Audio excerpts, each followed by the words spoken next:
All right, guys, I am here at Automated with Yudi, and Yudi is going to tell you guys about one of the projects that I am most waiting on, and as soon as you guys are on Kickstarter, right? We'll be on Kickstarter next month, hopefully. Okay, so as soon as they're on Kickstarter, I think you guys should all go check this out because this is one of the most promising projects I've seen here today. So, Yudi, take it away. Tell us about yourself. Right, so I'm Yudi, one of the co-founders of Automated, and one of the things that we thought we all love 3D printing. One of the things that we thought was a pain was getting the build plate off your 3D printer all the time and putting a new build plate on. So what we've decided to make is a automation system for your printers. So just to show you over here, this is what it kind of currently looks like. What it does is when your printer is finished printing, it'll grab the plate off the bed of your printer, take it to the storage rack, put it on the storage rack, grab a clean bed off the storage rack and put it on your printer. We've made it work with a lot of the Bambu Lab printers. It works with the Clipper printers as well. We've tried it with the Switchwire, Voron with the doors off, so it's got a lot of potential. Okay. And currently we're in partnership with LDO. So LDO will be manufacturing the kit sets for us. Okay. So you know that we're not really going to be mucking around or like having issues with production and things like that. Now this system has 3 main components. As you can see, you've probably seen is the gantry, which ejects your plates, takes it off, the storage rack, and another main component is the software.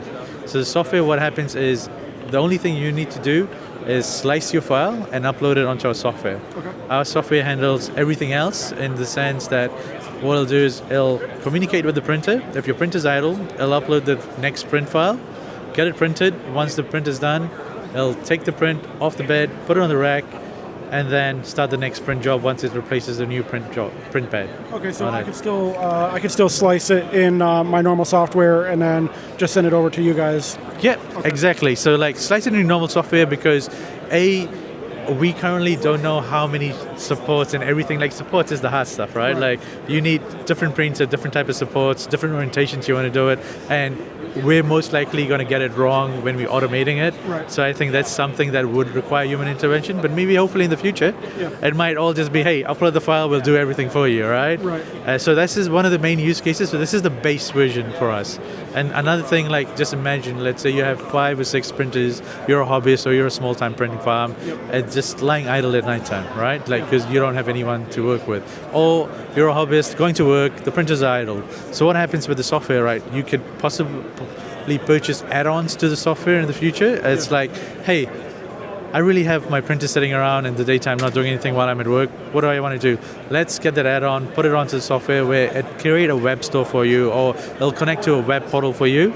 So let's say I'm a university student wanting a print done ASAP. I don't have time, right? I've come to you, hey, I can upload my file straight away. It'll quote you, it'll charge you, and it'll send it straight to the system. Okay.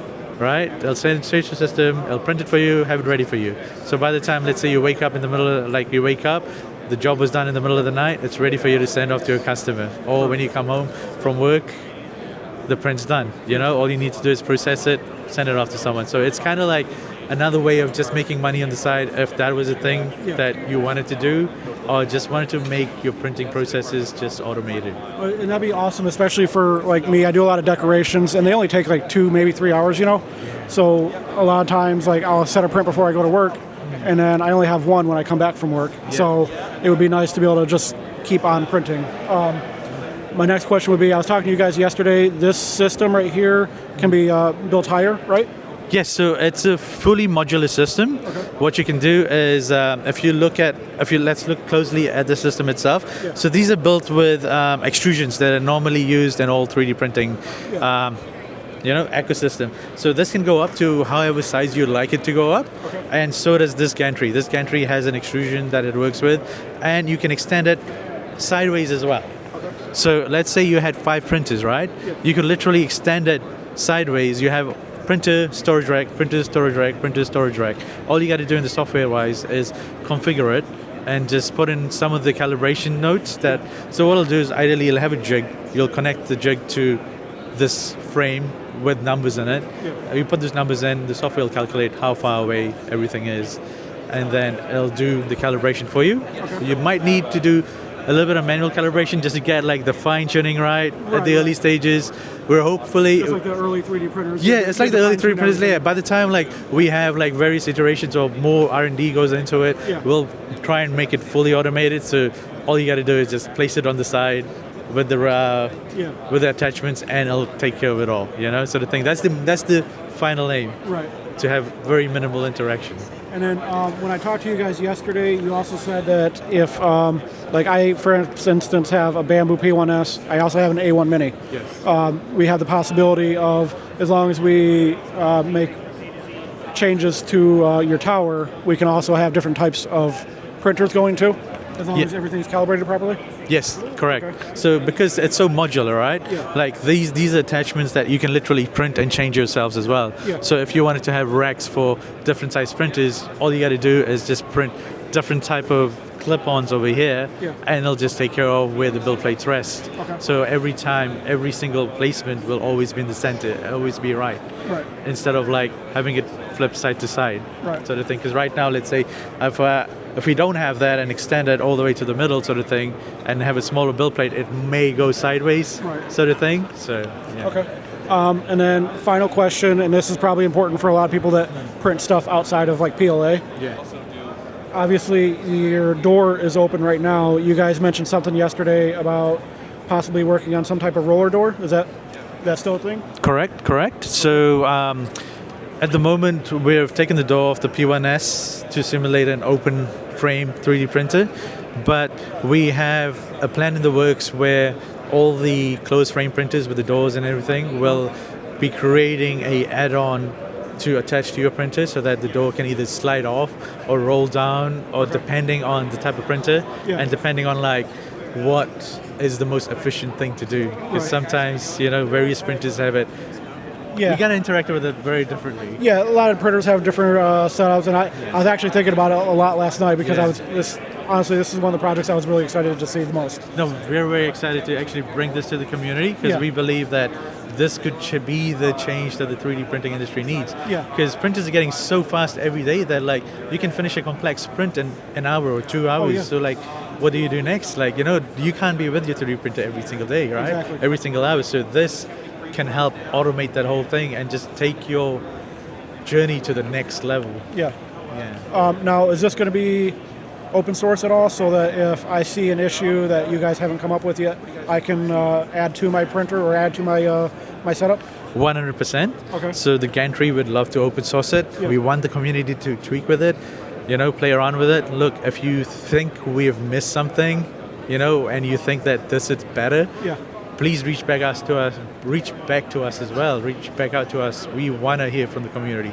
We want community engagement because this is for the community, Yeah.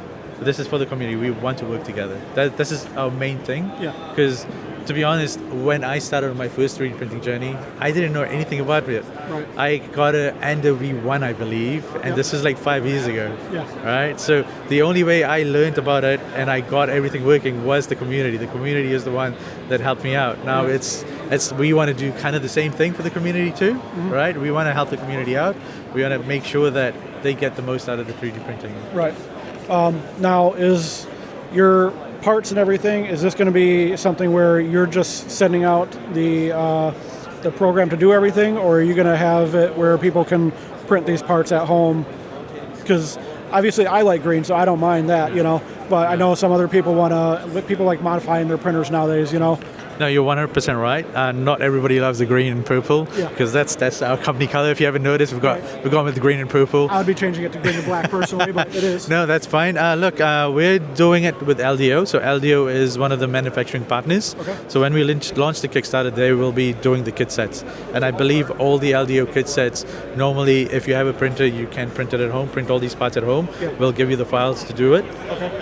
But there could be options in the future. Like I think mostly LDO kits you print everything from home, right? All the printable parts you print it by yourself. So you can pick your colors and everything. That's fine. Okay, cool. So you guys are going to be on Kickstarter. When did you say? Hopefully by next month. Okay. Right now we're still in talks with LDO, figuring out the costings and everything. Once we've nailed all that down and the final roadmap, we'll launch on Kickstarter. Okay. So until Kickstarter launch, where can people find you? What's your website? So the website is www.automated.com. Okay. And I'll put it up on. Yeah, on the video please, too for please. Yeah, everybody. that's our website. We've got an email sign up page over there, and then reach out to us via that. We'll be grateful. Okay. So once you've signed up, we get an email through that, and once we've launched the Kickstarter, we will email everyone on the mailing list saying, hey, we've launched the Kickstarter, come support us. We are actually also on all the socials as well, slowly building it up. So I think I've got an automated page on Reddit. We've got an Instagram account, a YouTube channel, Twitter.